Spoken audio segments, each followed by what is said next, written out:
Action. Well, hello. Yes, it's me. It's Dave. It's DJG. Coach Dave, Grezza, Davey Wavy. Don't you recognise me? Glasses on, you see. Getting old. Falling apart. Anyway, welcome to the Cat Cave and the Snow Leopard Studios. Now, here's the thing. Hannah, aka Mrs. Bennett, aka Double N, aka wife of Double A, aka Hannah Banana, and new club social secretary, has asked me to prepare a video for this evening's event. Therefore, in this magic box of lights, there lies, some seen, some unseen, some yet for me to find, photos and videos of us all getting very, very mucky this winter. And I am talking about cross-country Charlotte. Alright, so here we go. What we need is a little bit of background music.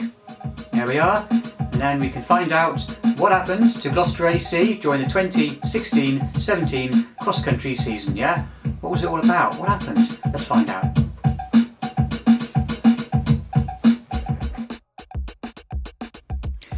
Well, cross-country is not really like road or track running, and first of all, you do need to specifically train for it.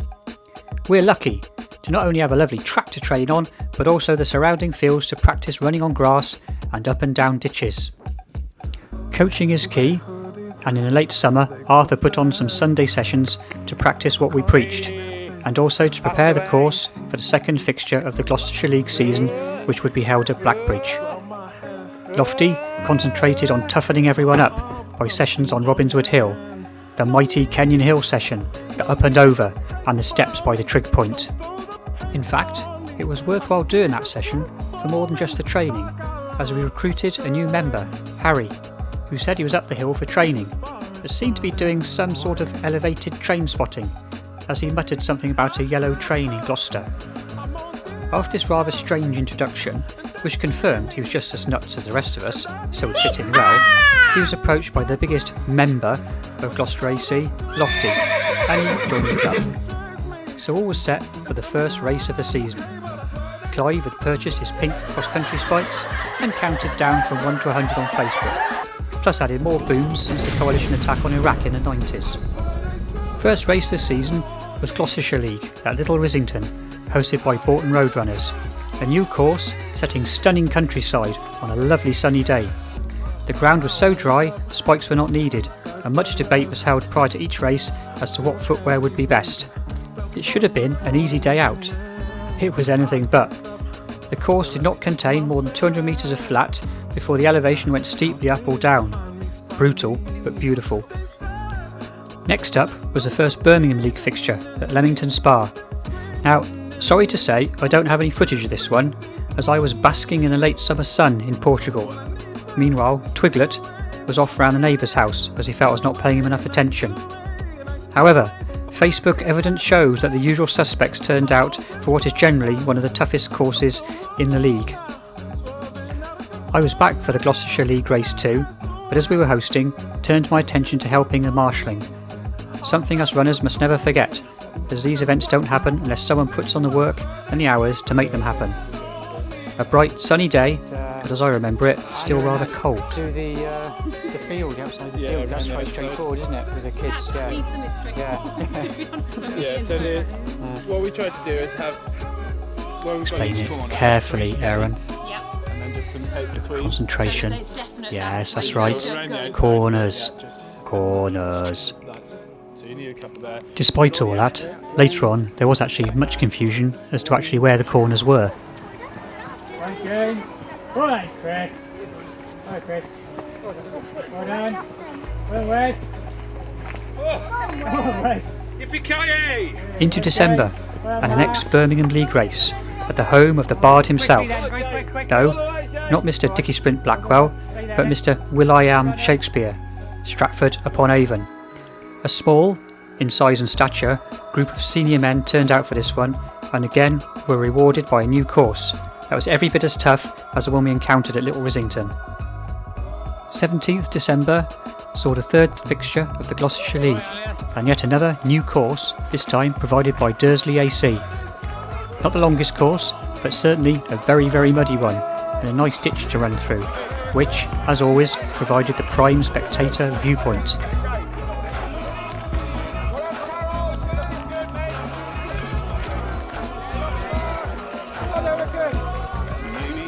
Bye, Nick. Maybe I'm blind, thinking I can see through this and see what's behind. Got no way to prove Bye, it, Han. so Bye, Dan. maybe I'm lying. I'm only human after all. I'm only human after all. Don't put your blame on me. Run down it. Take a look in the mirror. What do you see? You see it clearer, or all you can see in what you believe. 'Cause I'm only human after all. It was then the build up for Christmas. We knew this as we were reminded daily by yet another Clive countdown.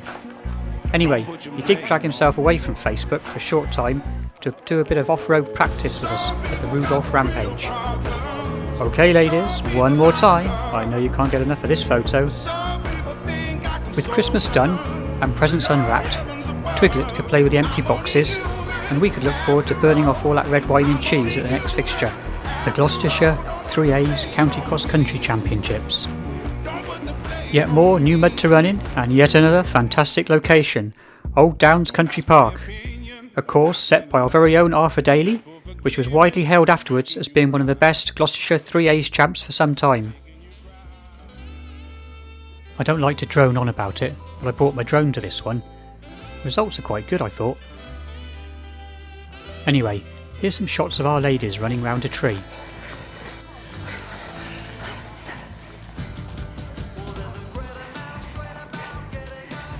I'm really not sure about those socks, Charlotte.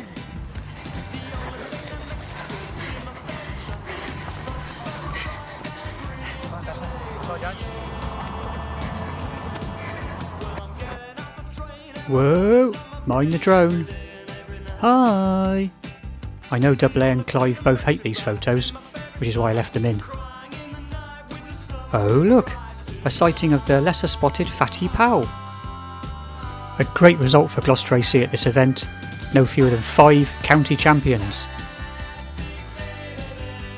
The following weekend, the senior men had a long drive up to Telford for the 3rd Birmingham League fixture, held at the very plush Lilleshall National Sports and Conferencing Centre. Fantastic, state-of-the-art, UK lottery funded facility with massive sports halls, changing facilities, accommodation etc. The cross country?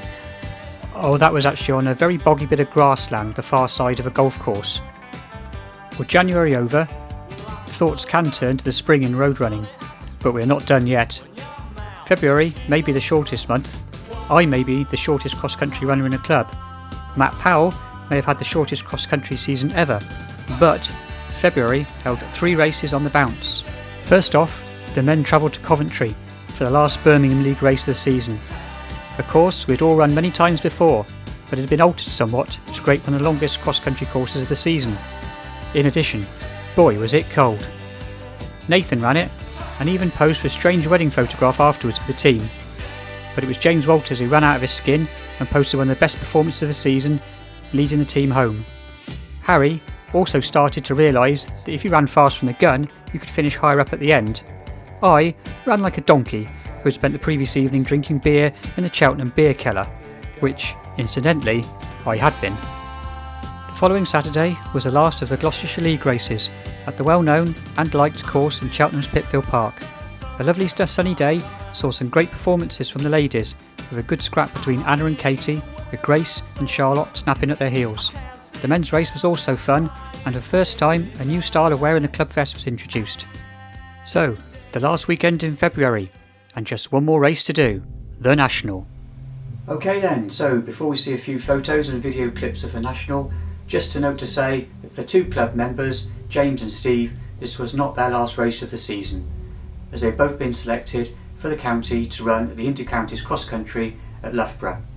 Hope they had a good run, and hopefully they're back in time to tell us all about it and to see this video. Also, a few thank yous. As mentioned before, thanks to club coaches Lofty and Arthur.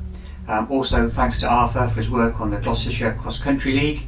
Thanks to the officials, particularly Hannah, who helped with the officiating at the Birmingham League, and to club members Debbie and Paula, who always officiate at the Gloucestershire League. Thanks to our cross country captains, that's Aaron and Anna, A special mention to Double A for taking on the responsibility of hosting the Blackbridge fixture. Also thanks to Rich Blackwell and Luke Herbert for helping support Birmingham League fixtures. Thanks to all our supporters, in fact, and particularly to superfan Nicky Paul, who not only has to put up with Clive, but has been to nearly all the fixtures, giving us a cheer and sharing photos of our muddy legs on Facebook. Oh, and I did a little bit myself as well.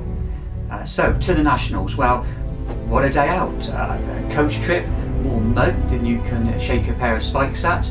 There was hills, wind, rain, deer droppings, boggy ground, hard ground, soft ground, bumpy ground, hard work, sweat, no tears, only smiles, tea, sandwiches, jelly babies, port and Prosecco. Top day out, the top group of people, the National.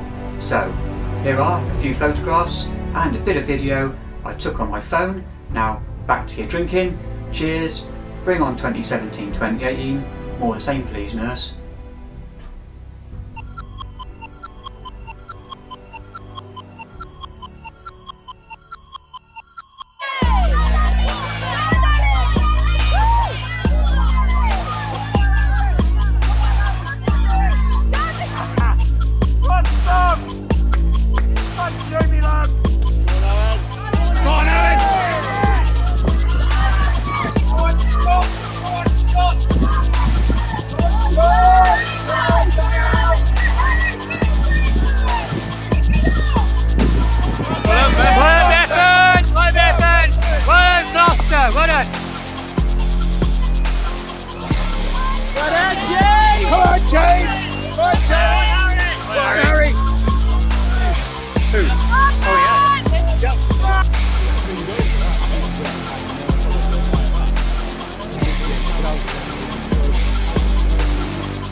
It's hard to spot, isn't it?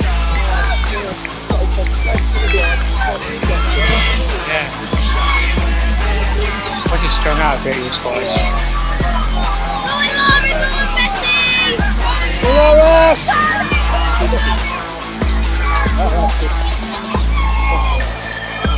Hi, Catherine!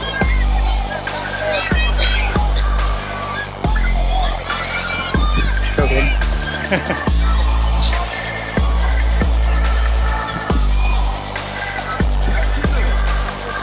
Oh yeah, yeah. Oh, Gloucester!